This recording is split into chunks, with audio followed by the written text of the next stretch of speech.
días. Un saludo especial en nombre de la doctora Diana Alexandra Remolina Botía, presidenta del Consejo Superior de la Judicatura, de la doctora Gloria Estela López Jaramillo, vicepresidenta, y de los demás magistrados que integran la corporación. Bienvenidos a esta videoconferencia denominada El dictamen pericial en el proceso administrativo de restablecimiento de derechos y que hace parte del segundo ciclo de capacitaciones en derechos prevalentes de los niños, niñas y adolescentes. Esta capacitación se desarrolla en coordinación con la Procuraduría Delegada para la Defensa de los Derechos de la Infancia, la Adolescencia, la Familia y la Mujer. Hoy abordaremos el cómo se estructura el informe pericial dentro del proceso administrativo de restablecimiento de derechos, el cual juega un papel primordial dentro de este proceso, ya que permite conocer con detalle técnico dentro de este proceso cuál es la situación en la que se encuentra el niño, niña o adolescente y permite determinar la mejor ruta de atención para el restablecimiento de sus derechos. En el día de hoy contamos con el privilegio de tener como conferencista a la doctora Andrea Guerrero Zapata, psicóloga de la Universidad de los Andes, especialista y magíster en psicología jurídica de la Universidad Santo Tomás, doctora en ciencias forenses de la Universidad Popular Autónoma de Veracruz, y experta en evaluación psicológica forense, asesoría psicojurídica, intervención psicológica e investigación científica. Actualmente se desempeña como perito forense privado y pertenece al listado de peritos del Colegio Colombiano de Psicólogos. Tan pronto finalice la exposición, la doctora Guerrero Zapata dará respuesta a algunas de las preguntas formuladas a través del chat de participación. Todas las inquietudes técnicas sobre conexión, registro y evaluación que puedan surgir durante el desarrollo de esta actividad, con mucho gusto serán atendidas por nuestros servidores de la Escuela Judicial. Es un gusto tenerla aquí, doctora Andrea Guerrero Zapata. Bienvenida, tiene usted el uso de la palabra. Muchísimas gracias, muy buenos días a todos. Buenos días a la doctora Diana Alexandra Remolina Botía, presidenta del Consejo Superior de la Judicatura, a la doctora Marilucero Novoa Moreno, directora de la Escuela Judicial Rodrigo Lara Bonilla y a sus colaboradores, y a todas las personas que se encuentran conectadas a esta videoconferencia. El día de hoy hablaremos sobre el dictamen pericial.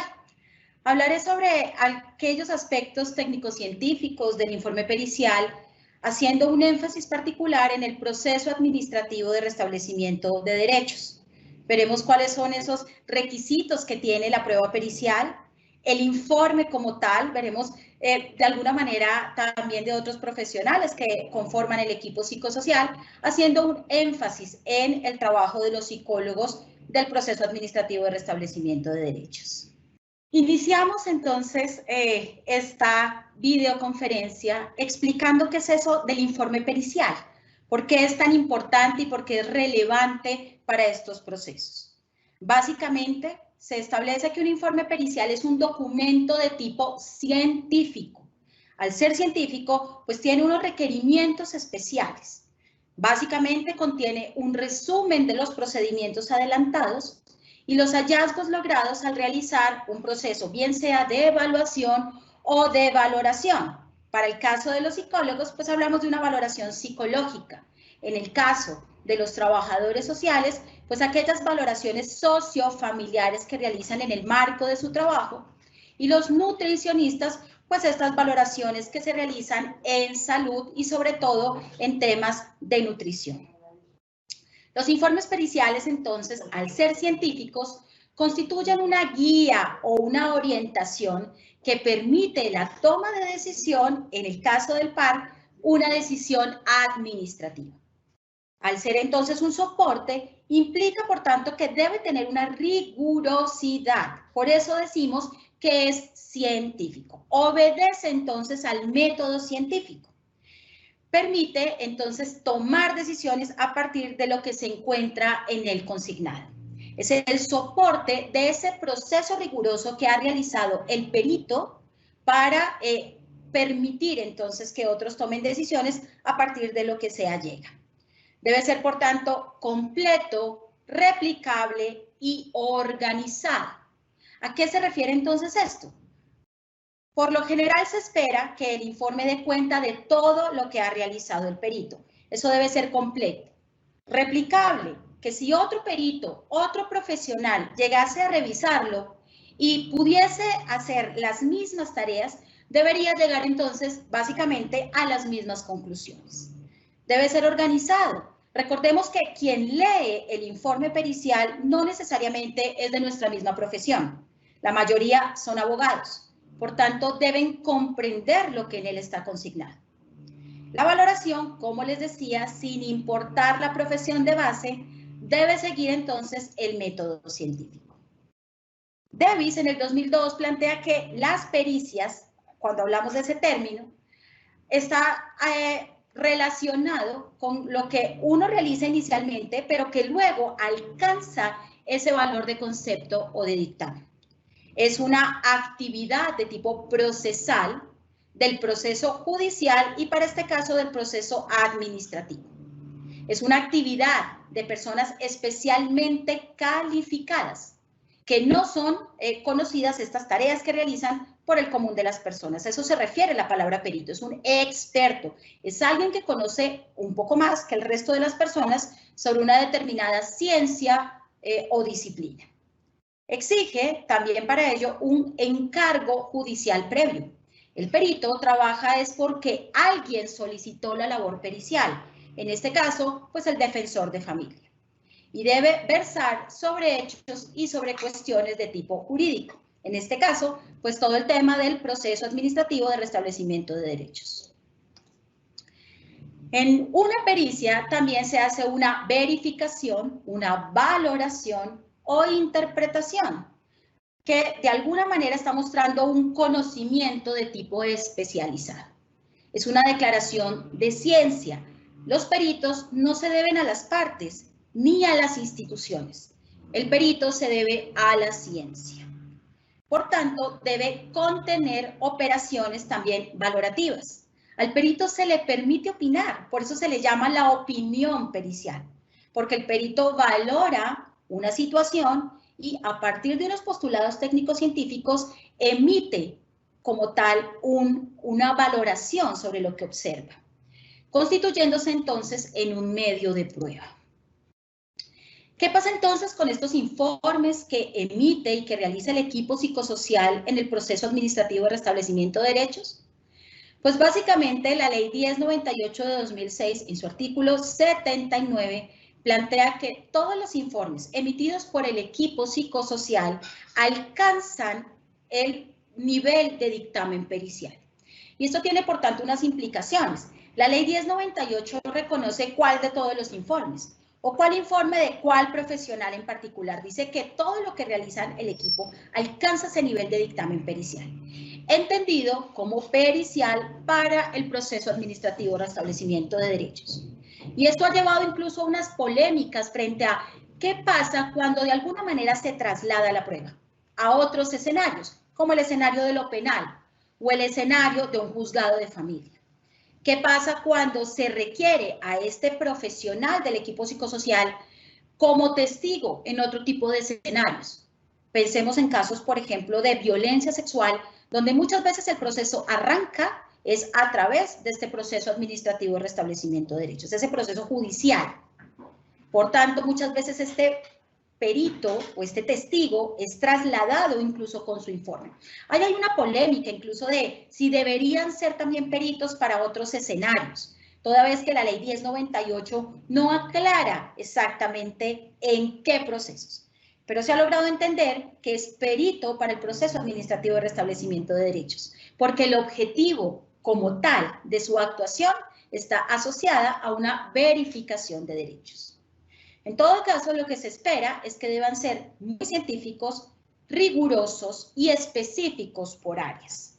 Esto ha llevado a que el Instituto Colombiano de Bienestar Familiar genere formatos especializados para cada profesional de este equipo psicosocial. Por tanto, se esperaría que las labores del psicólogo, si bien pueden alimentar o pueden compartir información con los demás profesionales, tenga la suficiente especificidad para tener informes por separado. Todas las valoraciones que se realizan deberán ser precedidas de consentimiento informado. Por más de que en el PAR tengamos al defensor de familia, se espera que haya consentimiento. De hecho, para los psicólogos es obligatorio a partir de la ley 1090 de 2006, que es la ley del psicólogo. Artículo 36, donde básicamente se menciona que toda actuación realizada por un psicólogo deberá estar precedida de un consentimiento informado.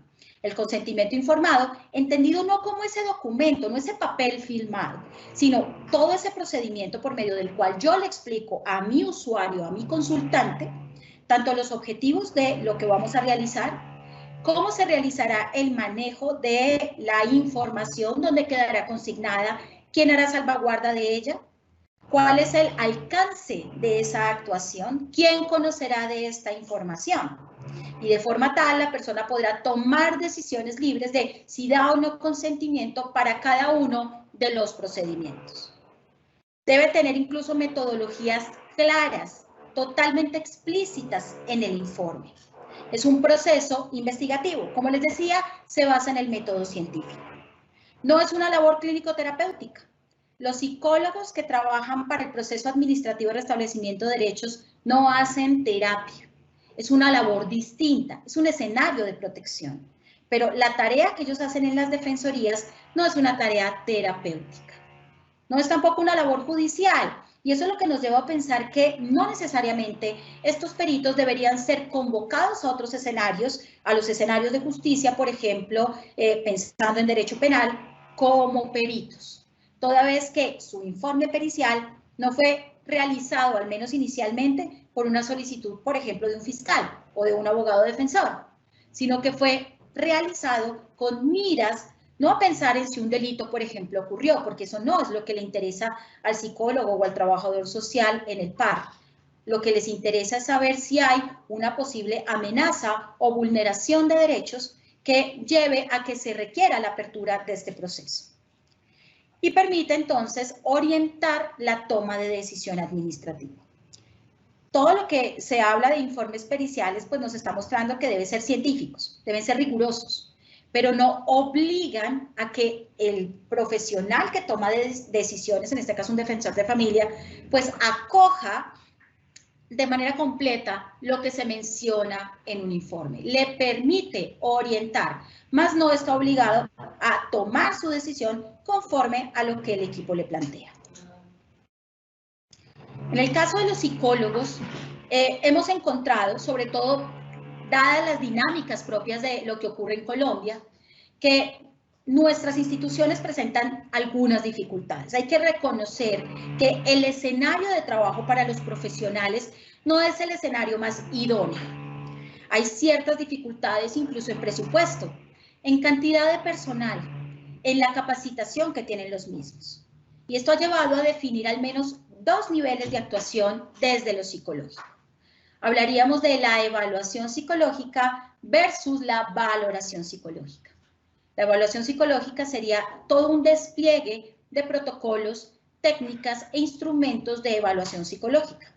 Sería una labor muy completa que implica que este perito tenga el tiempo, los recursos e incluso el conocimiento. Ha llevado también a que la evaluación se dé porque tenemos diferentes fuentes de información. Es un proceso completo y acucioso en el cual, como les digo, se aplican instrumentos de evaluación psicológica, se entrevistan a diversas personas, se realizan observaciones, se revisan documentos. Eso constituiría una evaluación psicológica. Pero, dadas las condiciones que tienen a veces la mayoría de los psicólogos en muchas instituciones, no solo públicas, sino también privadas, pues a veces no se tiene toda la disponibilidad de tiempo y de recursos para lograr una evaluación psicológica. Ahí entonces se ha venido planteando a lo largo de estos últimos años un nivel intermedio de actuación. A ello le podríamos llamar una valoración psicológica. Sería un ejercicio limitado en tiempo y recursos, donde el profesional, a partir de un conocimiento científico de base que tiene y la utilización de los órganos de los sentidos, podría observar, escuchar, comprender lo que ocurre con un usuario utilizando aspectos propios de su disciplina. Ahí, por ejemplo, podría realizar entrevista, entrevistas a profundidad, de pronto entrevistas a personas cercanas o acompañantes de este menor, familiares, que le permitan hacer un barrido general, un tamizaje. Podría incluso observar algunos aspectos de los procesos mentales básicos y superiores, que es lo que podríamos llamar como un examen mental. Saber en el aquí y en el ahora cómo se encuentran esos procesos psicológicos en un individuo en particular. La tarea básica sería la entrevista. Entonces, a partir de una muy buena entrevista y de ese proceso de observación, se podría entonces llegar a una impresión diagnóstica. No necesariamente tendríamos que utilizar pruebas psicológicas, la recomendación es que podamos llegar a un momento en que se puedan hacer evaluaciones. Pero dadas las dinámicas propias de todos estos procesos, pues lo que se ha optado, y de hecho esa es la postura del ICBF, hablar de valoraciones psicológicas. Por eso encontrarán ustedes que en los lineamientos técnicos del ICBF se habla de valoración, más no de evaluación. En el área de la psicología se parte entonces de una evaluación o de una valoración específicamente de desarrollo. Lo que se busca es valorar a esta niña, niño o adolescente desde su área emocional afectiva, desde el área cognitivo-adaptativa, desde el área del lenguaje y desde el área sensoriomotriz. Ese es como el énfasis particular. Fíjense que aquí no estamos hablando de un delito, porque no le interesa al psicólogo como tal la investigación del delito. Eso es propio de otros escenarios, como los escenarios judiciales. En un escenario de protección, lo que se requiere saber es si el niño ha alcanzado esos niveles de desarrollo óptimo o si hay alguna circunstancia que genere un factor de riesgo en alguna de estas áreas. Esto le va a permitir identificar al profesional variables individuales, familiares, sociales, que puedan generar malestar psicológico y que contribuyen a la amenaza o vulneración de derechos, siempre identificando o haciendo un énfasis particular en los factores de vulnerabilidad y generatividad. Esas es como las palabras clave cuando hablamos de las valoraciones que se realizan en este entorno. Es encontrar no solo en qué cosas está mal el niño o sus factores de riesgo, sino siempre pensando en la generatividad. El proceso administrativo de restablecimiento de derechos busca eso, es promover tanto en el niño como en la familia y en el entorno que se pueda de alguna manera superar esa situación inicial de amenaza o vulneración de derechos. En el caso de trabajo social, pues las valoraciones que realizan estos peritos permiten obtener información completa de los integrantes del grupo familiar. Se realiza entonces una valoración de las dinámicas familiares. Claro, algunos de estos aspectos también son tocados por la psicología, pero acá se hace un énfasis particular en la familia, no solo en el niño, sino en ese núcleo familiar, estableciendo qué tipo de familia tiene el niño, cómo son esas relaciones familiares, los roles que tiene cada uno al interior de la familia, cómo el ciclo vital puede estar alterando esas dinámicas familiares, la cotidianeidad, las redes de apoyo que tiene el niño y su familia a nivel institucional y social y todas las condiciones del entorno. Se valoran incluso aspectos socioeconómicos y también se hace un énfasis particular en los factores de vulnerabilidad y generatividad, es decir, factores de riesgo y factores de protección, emitiendo un concepto de valoración sociofamiliar. La valoración que hace el psicólogo está enmarcada en aspectos psicológicos y emocionales. La que realiza el trabajador social es en aspectos sociofamiliares. En el caso de nutrición, pues el nutricionista deberá valorar todos los antecedentes personales del niño, datos de nacimiento, hospitalarios, quirúrgicos, médicos, odontológicos, de crecimiento y desarrollo, vacunas, ginecológicos, si es posible, farmacológicos, posible consumo de sustancias psicoactivas o exposición a sustancias tóxicas, conducta alimentaria y alergias. Analizará también antecedentes sociales que influyan en estos procesos, obviamente, de salud. Realizará una valoración física, alimentaria y antropométrica para conceptuar sobre el estado nutricional y la garantía de los derechos del niño. Entonces tenemos tres tipos de profesionales. Cada uno, fíjense, que realiza labores distintas, tiene objetivos distintos, pero los tres son considerados peritos. A los tres se le hace una exigencia de calidad técnico-científica en los procedimientos y en el informe. No puede ser que yo haga buenos procedimientos, pero finalmente no los deje plasmados de manera rigurosa en un informe o viceversa. Lo que se espera es rigurosidad siempre porque somos peritos. Al ser peritos se le hace una exigencia particular frente al conocimiento dentro de su disciplina, porque su opinión permite o de alguna manera orienta la toma de decisión administrativa.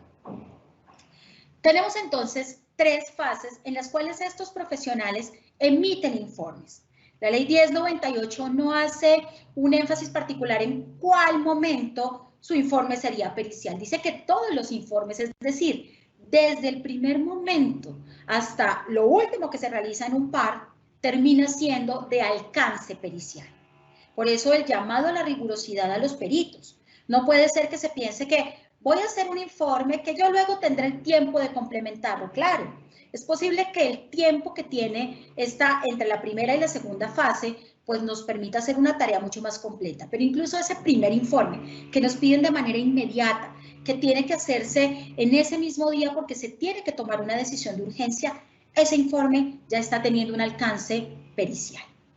En esa fase 1 de ingreso, pues se realiza esa verificación de derechos. Para el caso de los psicólogos, pues se realizan valoraciones de salud psicológica y emocional. Esta reforma que se realiza a la ley nos plantea que no es solo valoración psicológica.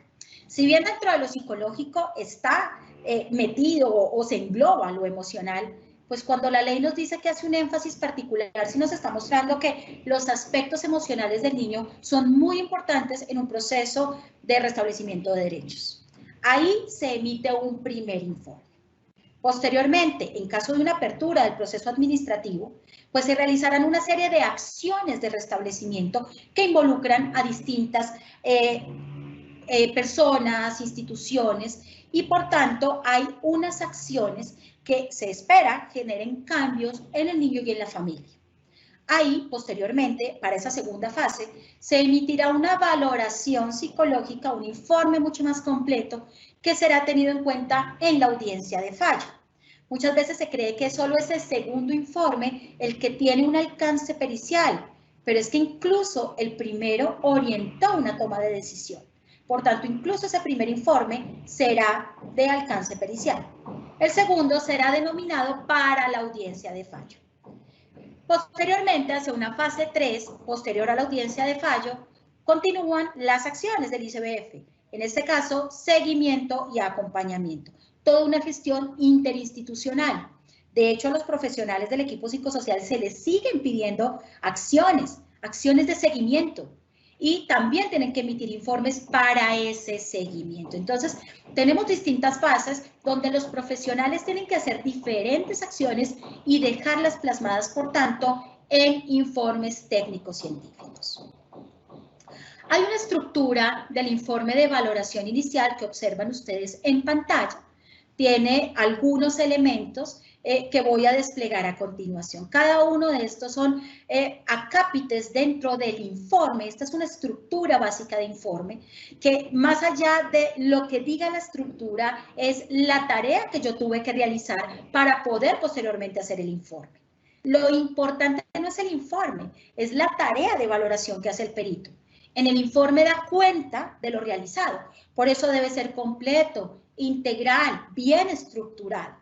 Pero de alguna manera esto nos está reflejando es que se hayan hecho las tareas correctas por parte del profesional de manera tal que deje plasmado lo que realizó. Ya vamos a ver a continuación cada uno de estos puntos. Empezamos entonces con la fecha de valoración y número de petición. Es supremamente importante que el informe lleve fecha. Cuando estamos hablando de un proceso al cual yo le hago seguimiento e incluso otras personas hacen seguimiento sobre él, es muy importante poder entender en qué momento determinado encontré una situación particular, bien sea a nivel psicológico, sociofamiliar o nutricional. Un informe sin fecha pues llevará a que no sea claro cuándo se realizó esa acción particular. Entonces debe estar muy clara la fecha de la valoración y el número de petición. También los datos del profesional que realiza la valoración. A veces coloquialmente decimos, a nosotros no nos conoce nadie, y es cierto. Las demás personas que lean el informe no tienen por qué con solo mi nombre, Andrea Guerrero, conocer mi historia académica, mi historia de vida o de experiencia profesional. Por tanto, se recomienda que estén los datos del profesional. ¿Qué datos se piden? El nombre completo del profesional, en este caso del psicólogo, una breve descripción incluyendo datos académicos, un resumen de su historia laboral y cualquier otro dato que pueda informar sobre la cualificación del profesional. Estamos hablando de un perito. Al perito se le exige una idoneidad moral y científica. En esa idoneidad científica, pues aparecen los datos académicos. Entonces, si yo he hecho cursos, diplomados, posgrados, mi formación incluso profesional de origen, debe quedar claramente consignada. No estamos diciendo que se pone toda la historia, toda la hoja de vida del perito. Es básicamente un párrafo sucinto donde queda consignada esta información. De forma tal que la persona que lee el informe, pues puede hacerse una idea de qué tipo de profesional realizó la valoración. Luego se debe consignar la identificación de la autoridad destinataria, el nombre y los demás datos de la persona a quien va dirigido el informe. ¿Quién lo solicita? ¿A quién va? Eso debe quedar muy claro dentro del informe. También todos los datos de identificación de la niña, niño o adolescente. Nombre completo, documento de identidad, lugar y fecha de nacimiento, edad, sexo, escolaridad, seguridad social, número de hermanos, hijo número, es decir, dentro de todos los hermanos, el qué puesto ocupa. Su estado civil, idioma y dialecto, si pertenece al grupo étnico, el nombre del padre, de la madre y su ocupación, si hay personas o familiares de contacto y un teléfono de contacto. Esta es una información de tipo sociodemográfica que debe quedar en el informe de forma tal que sea fácil identificar sobre qué niña, niño o adolescente versa la acción realizada por el profesional. Debe también estar consignada el motivo de la valoración psicológica. ¿Qué fue lo pedido por la autoridad solicitante? Si bien la 1098 refiere que en el caso de los psicólogos realizan valoración psicológica y emocional, pues muchas veces se nos piden cosas específicas. Por tanto, deberá quedar consignado eso. ¿Quién solicitó? ¿Cuál es la autoridad solicitante? ¿Y qué fue exactamente lo que se ordenó? La idea es que se transcriba de manera literal para evitar malos entendidos. Por eso podemos poner entre comillas lo que la autoridad solicita. Es preciso, como les decía, enunciar el nombre del funcionario y el cargo que ostenta. Esto va dando una rigurosidad al informe, que da la trazabilidad de quién lo pidió, cuándo lo pidió, qué fue lo que pidió, qué fue lo que yo hice y sobre quién lo realicé. Debe quedar eso totalmente identificado en el informe.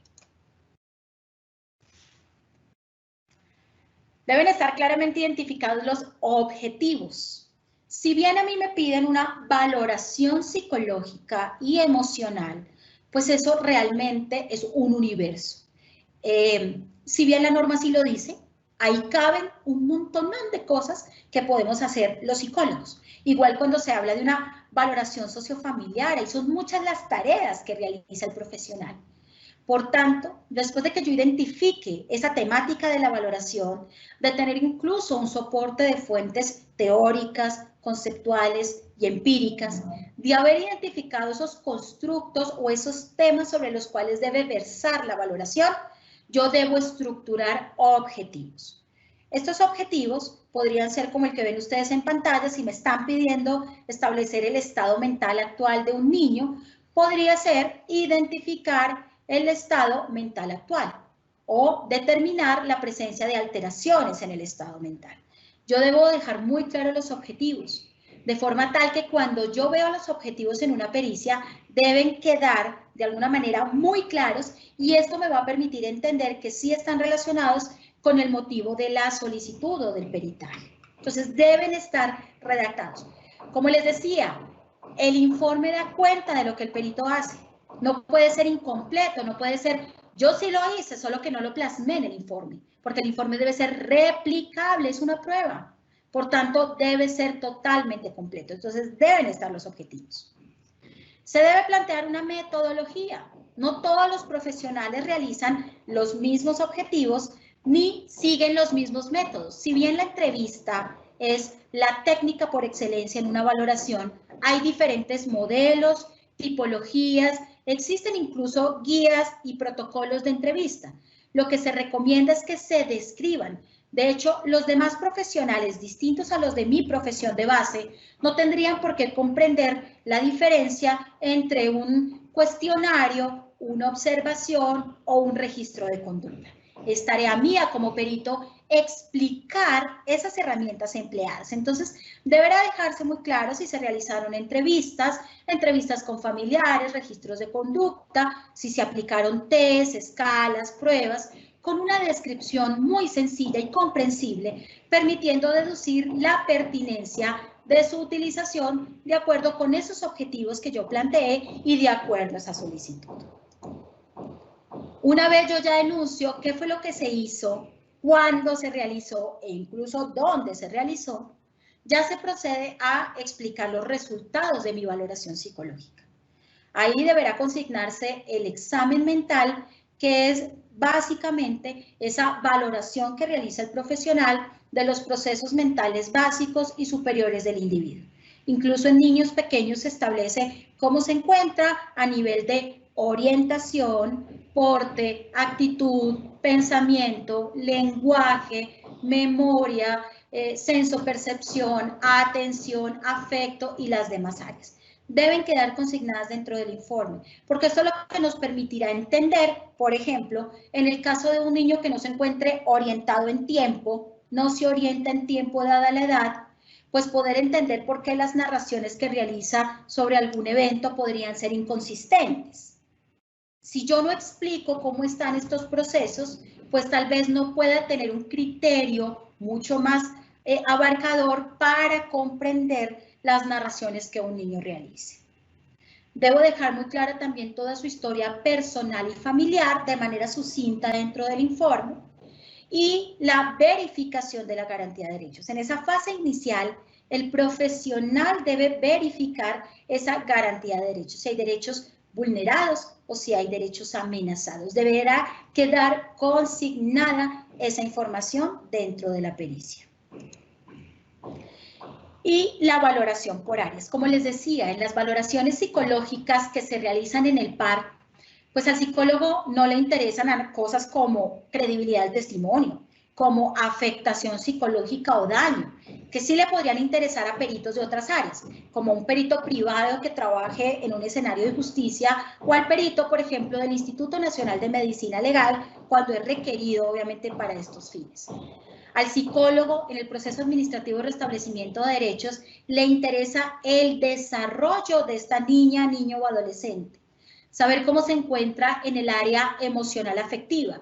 Si hay algún factor que esté desencadenando emociones, por ejemplo, negativas en el niño. Si se están presentando, por ejemplo, manifestaciones asociadas a depresión, a ansiedad o incluso a inadaptación. Cómo el niño expresa sus emociones, cómo las expresa incluso en un escenario familiar. Si en la familia ha habido dificultades también sobre estos aspectos emocionales afectivos, cómo son los vínculos y el apego que el niño tiene con esas figuras esenciales dentro de su familia o con figuras subsidiarias. También se establecerán aspectos del área cognitiva adaptativa. Se deberá revisar si el niño ha alcanzado lo esperado para su edad a nivel de desarrollo cognitivo. Para eso se pueden utilizar procesos de valoración utilizando escalas. El Ministerio de Salud cuenta con la escala abreviada de desarrollo que fue validada, creada para Colombia y validada, cuenta con baremos colombianos, es gratuita, se encuentra a través obviamente pues de la página del Ministerio y permite hacer valoraciones de desarrollo de niños hasta casi los 6, 7 años más o menos. Entonces nos va a permitir saber si el niño ha logrado eso que se espera a nivel de desarrollo cognitivo. Si el niño también cuenta con una adecuada o no capacidad de adaptación al entorno escolar, al entorno social y al entorno familiar. También el lenguaje. lenguaje hablado, lenguaje escrito, por ejemplo. Si el niño, dada la edad, tiene o no alguna dificultad en el área del lenguaje. Si requiere, por ejemplo, algún tipo de apoyo o de terapia. También en el área sensoriomotriz, aquí se evalúan si todas sus capacidades sensoperceptuales y la motricidad tanto fina como gruesa se encuentran acordes a lo esperado para ese nivel de desarrollo. Fíjense que acá, como les decía, no interesa como tal el delito, es la situación actual del niño. Por eso se llama una valoración psicológica y emocional, porque se hace un énfasis particular en esa área emocional afectiva del niño. También se deben registrar si se realizaron, en el caso de que se hayan podido realizar, entrevistas con familiares o cuidadores. ¿Para qué nos sirven entonces estas entrevistas con terceros? Si tenemos al niño directamente, que es nuestra fuente principal de información. Pues básicamente con estos terceros lo que hacemos es, primero, contrastar la información que el niño, la niña o el adolescente nos ha dado y lo contrastamos con lo que los familiares o los cuidadores nos refieran. No el niño miente, sino para contrastar. Muchas veces los niños no tienen ciertos conocimientos de lo que les ha ocurrido. De hecho, porque existe un proceso que se llama la amnesia infantil, y es que a medida que vamos creciendo, no recordamos lo que nos ha ocurrido en nuestros primeros 6 años de vida, porque nuestra memoria episódica todavía no está consolidada. Por eso a los adultos o incluso a los adolescentes les cuesta tanto trabajo recordar los primeros años de vida. Si yo no lo recuerdo, pues eso lo puedo obtener de información o lo pueden obtener de información con alguien cercano. Con los familiares también se obtiene información sobre el desarrollo del niño. Si gateó de manera correcta, a qué edad lo hizo, si tuvo dificultades en el habla, si tuvo dificultad para el control de esfínteres, si ha tenido pesadillas, sueños recurrentes, dificultades para comer solo, que estamos hablando de procesos motrices. Entonces es con estos familiares que se obtiene esta información. Por eso es importante que se puedan realizar entrevistas con personas cercanas. Lo que pasa es que no en todos los procesos es posible, pero desde que se pueda, debe realizarse, debe contarse con consentimiento informado para ello y dejar consignado en el informe. También conocer de la familia la percepción del proceso administrativo, del hecho que lleva a que posiblemente se dé una apertura. Y buscar información de dinámica familiar, en el caso de los psicólogos, desde una perspectiva psicológica. Los trabajadores sociales, obviamente, pues desde su perspectiva sociofamiliar.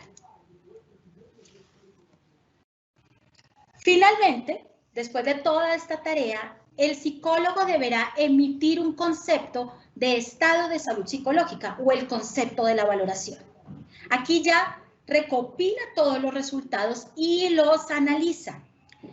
Las tareas de un perito no son descriptivas. Como les explicaba, debe haber una valoración de lo que se realiza. Si la tarea fuera solo descriptiva, pues con la sola entrevista de la persona bastaría. Cuéntame sobre su vida, cuéntame cómo se siente. Pero ¿dónde está la labor del perito? La labor del perito está en esa triangulación de la información, en tener un conocimiento especializado de base y poder contrastar hipótesis. Fíjense que dentro de la estructura no estaban muy claras las hipótesis como un acápite. Algunos modelos periciales señalan la importancia de que en algún momento, preferiblemente después de los objetivos, aparezcan las hipótesis. El formato del Instituto Colombiano de Bienestar Familiar no lo plantea de esta manera, pero dice que deben estar las hipótesis. El perito, como se ciña a la ciencia, debe contrastar las hipótesis. Yo no puedo entrar sesgado a un proceso de valoración. Yo no puedo pensar que todos los niños están, digamos, con vulneración de derechos, ni todos los niños tienen problemas en su salud psicológica o emocional. Yo tengo que estar abierto a todas las posibilidades. Eso implica que tengo hipótesis de trabajo, hipótesis alternas y nulas. Contrasto las hipótesis con la información recabada y si es preciso llegar a algún tipo de diagnóstico psicológico, en el caso de que se requiera, pues deberá hacerlo. Con el cuidado, obviamente, de explicar que usualmente son impresiones diagnósticas por haber hecho un proceso de valoración y no de evaluación. Se requiere entonces que el perito pueda utilizar incluso manuales internacionales de clasificación de enfermedades. En este caso puede recurrir al manual del DSM-5 o al de la serie 10, que es el de la OMS. Preferible que se utilicen estos sistemas internacionales, de forma tal que cualquier otro perito o profesional que lea el informe comprenda cuando se hace alusión, por ejemplo, a un trastorno de adaptación, que se entienda que los criterios son estándar. Y siempre hacer un énfasis en los factores de vulnerabilidad o generatividad. El profesional no solo debe dedicarse a describir la situación, sobre todo lo malo. Muchas veces vemos en los informes que el perito solo describe aspectos negativos del niño y de la familia. Y entonces, ¿de dónde se agarra el defensor de familia para poder decir, necesito restablecer los derechos de este niño? ¿Qué hago? Debe haber algo positivo en el niño, en la familia, algún factor protector sobre el cual podemos hacer énfasis en este restablecimiento de derechos. Por tanto, es tarea del profesional, tanto del psicólogo, del trabajador social como del nutricionista, establecer factores de vulnerabilidad, pero también de generatividad. Esto último es supremamente importante porque es lo que va a dar pauta a las decisiones que se tomen de ahí en adelante. Entonces, es importante que el perito haga énfasis particular en ello.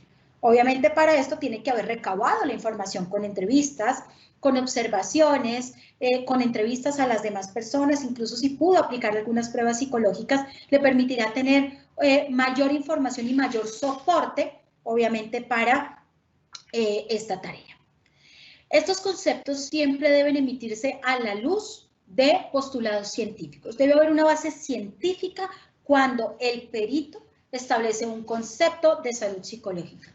Por eso se recomienda que el perito recurra a fuentes teóricas y empíricas recientes. No pueden ser desactualizadas. Al perito sí se le exige que tenga el conocimiento mucho más reciente de lo que está ocurriendo en la ciencia. Las ciencias y las disciplinas evolucionan de manera constante.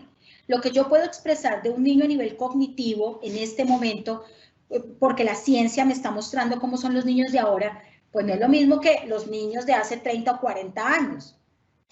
Hay una evolución de alguna manera, no solo en los niños, eso lo vemos ahora que los niños son mucho más tecnológicos, están más expuestos, por ejemplo, a medios masivos de comunicación. Hay unos modelos incluso distintos en las pautas de crianza de cómo nos crearon hace 30, 40 o 50 años. Entonces, asimismo, también evoluciona la ciencia. Hay investigaciones recientes que nos muestran que ese fenómeno en particular pues ha venido cambiando o que hay una manera nueva de valorarlo o de modificarlo. Entonces sí es importante que dentro del concepto el perito haga un análisis a la luz de teoría, es decir, postulados teóricos, pero también evidencia empírica. Y debe emitir conclusiones y recomendaciones.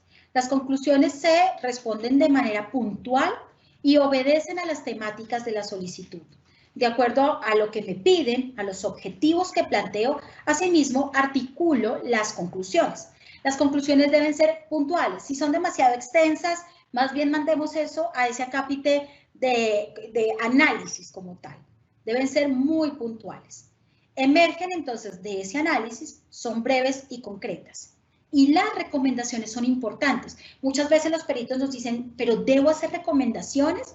¿Qué puedo yo recomendar? Pues como esto orienta la toma de decisión administrativa, esas recomendaciones que hace el perito son lo que le permitirán a este funcionario poder tomar decisiones. Cuando se recomiendan, por ejemplo, procesos de terapia, cuando se recomiendan acompañamientos, cuando se recomiendan valoraciones por otros profesionales.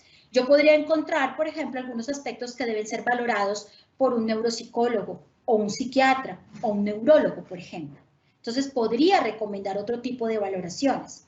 Podría guiar, no darle la instrucción al defensor de familia. El perito no puede reemplazar ni al juez en casos judiciales, ni al defensor de familia o al comisario. No es tarea del perito reemplazarlo. No es tarea del perito tomar la decisión.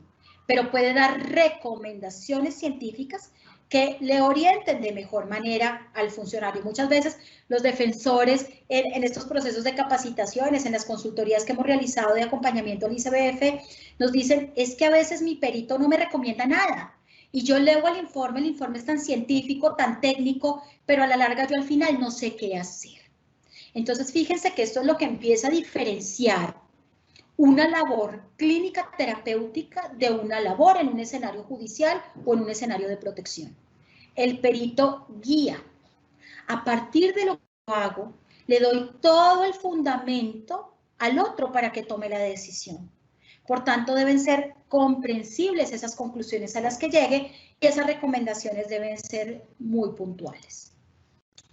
Debe estar la firma con el cargo, la profesión, número de tarjeta profesional, si así su profesión lo indica. Una nota aclaratoria. ¿Qué es esa nota aclaratoria que ustedes muchas veces ven en los informes? Yo digo que es la nota salvavidas. Salva la vida del perito, salva la vida de todos. ¿Por qué? Porque en la nota aclaratoria se le aclara a quien lea el informe que esta valoración obedece a un momento particular, pero que en caso de que cambiasen de manera significativa las variables del niño del entorno, pues esas conclusiones tal vez se podrían quedar sin peso. Por eso las valoraciones son en un momento determinado. Yo hago una valoración inicial, pero después la situación podría cambiar, por tanto, puedo requerir otra valoración. Entonces, esa nota aclaratoria que la tienen los informes de trabajo social, la he visto en los informes de los psicólogos, básicamente dice, esta valoración obedece a todo un proceso científico, pero es básicamente en el aquí y en el ahora. Si cambian las variables, podrían cambiar las conclusiones.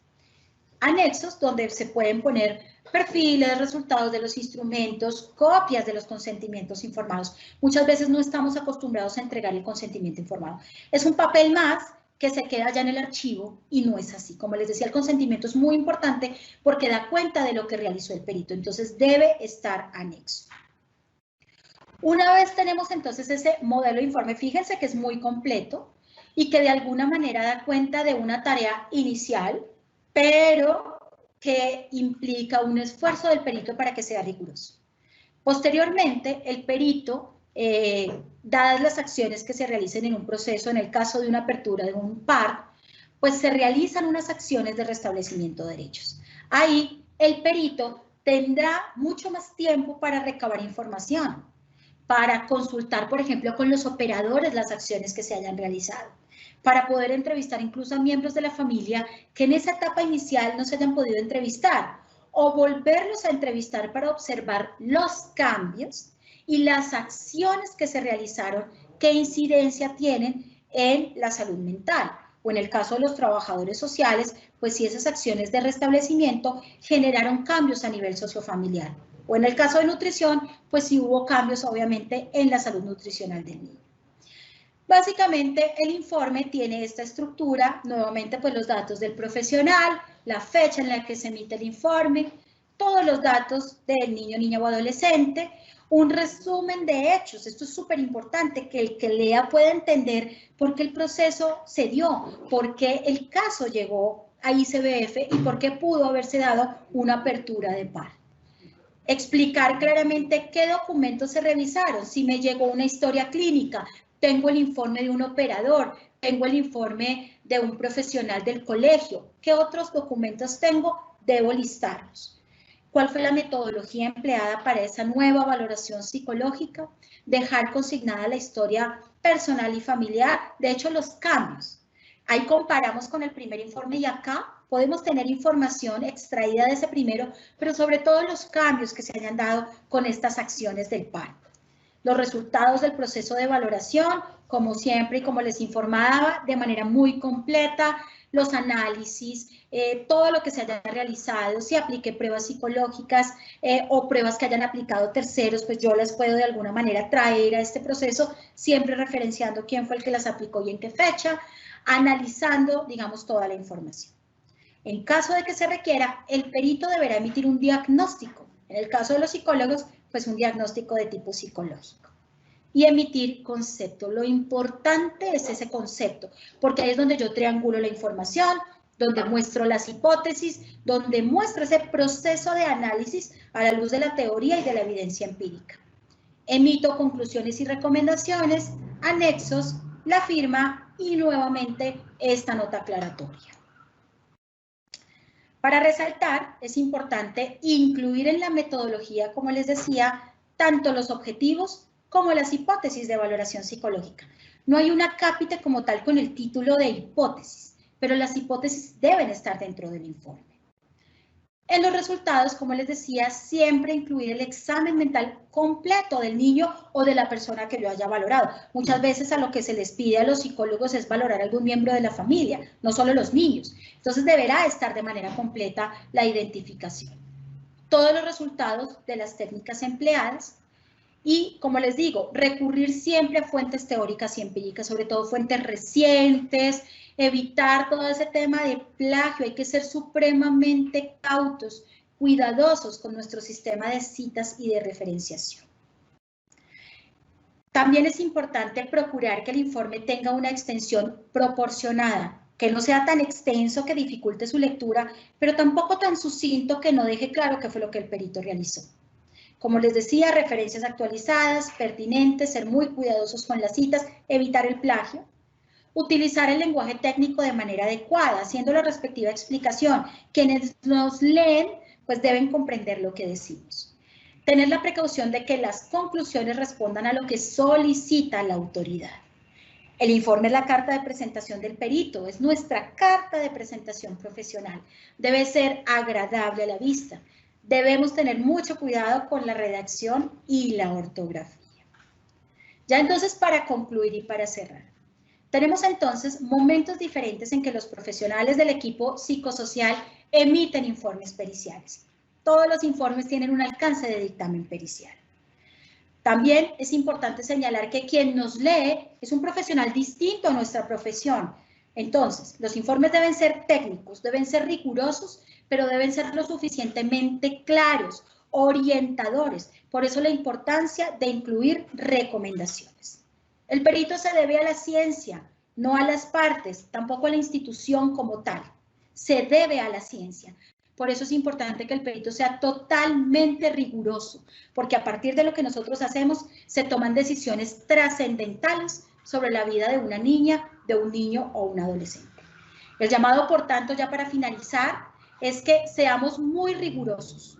Los que acá que me están viendo a través de esta videoconferencia, que no son peritos, pero que solicitan este tipo de informes, hagan ese llamado también a su equipo profesional para mejorar la calidad técnica de los informes periciales.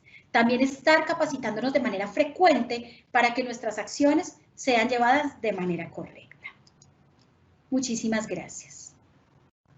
Doctora Marilucero, le cedo el paso por si hay algunas preguntas por parte del público. Muchas gracias, apreciada doctora. Desde luego vamos con el ciclo de las preguntas y la primera de ellas, doctora, es la siguiente. ¿Bastaría con solo un informe por profesional dentro de todo el proceso administrativo de derechos, dada la complejidad de estos, o es imprescindible que se realicen dos? Bueno, como manifestaba, es imprescindible dos informes. Tener el informe de la valoración inicial que nos da cuenta cómo está el niño en ese momento, pero también un informe subsiguiente para esa audiencia de fallo que nos permita ver si esas acciones de restablecimiento de derecho están dando frutos, que es lo que uno esperaría en este proceso, si hubo cambios o qué cosas hay que fortalecer y mejorar. De hecho, también se requieren informes de seguimiento, así que uno solo no sería suficiente. Siguiente pregunta. ¿Qué implicaciones tiene que un dictamen pericial no sea lo suficientemente riguroso? Bueno, la falta de rigurosidad podría acarrearle al perito consecuencias disciplinarias, porque podría estar faltando a la ética, más otro tipo de implicaciones que podrían ser de tipo incluso penal. Pero en el caso de los niños, pues las dificultades podrían estar en que yo no haga una valoración correcta y se tomen decisiones equivocadas sobre un niño o sobre su familia. Pensemos que en algunos casos la decisión es de adoptabilidad. Entonces, cambiarle la estructura, la dinámica, la vida a un niño por una mala pericia, por una mala praxis, pues obviamente es algo sobre lo cual tenemos que evitar a toda costa. Entonces hay unas serias implicaciones tanto para el perito como para el niño, para incluso en otros escenarios la administración de justicia y para nuestro escenario de protección, pues obviamente posibles incluso vulneraciones sobre el niño. Doctora Andrea, ¿deben estos dictámenes cumplir con lo exigido por el Código General del Proceso para la prueba pericial? Bueno, el Código General del Proceso tiene unas rigurosidades bastante, digamos, altas. El artículo 226 del Código General del Proceso explica qué debe contener un informe. Sin embargo, el Código General del Proceso regula las acciones judiciales y jurisdiccionales. Lo que se realiza al interior del proceso administrativo de derechos, pues no cumple como tal con esa rigurosidad, porque no es judicial, como les decía. Entonces, no debe cumplir con lo que aparece en el Código General del Proceso. Sin embargo, sí se le exige al perito que sea lo suficientemente riguroso, porque obviamente se toman decisiones a partir de estos informes. Nuestro agradecimiento especial a la doctora Andrea Guerrero Zapata por su valiosa disertación para entender y comprender la importancia del informe pericial dentro del proceso administrativo de restablecimiento de derechos de los niños, niñas y adolescentes.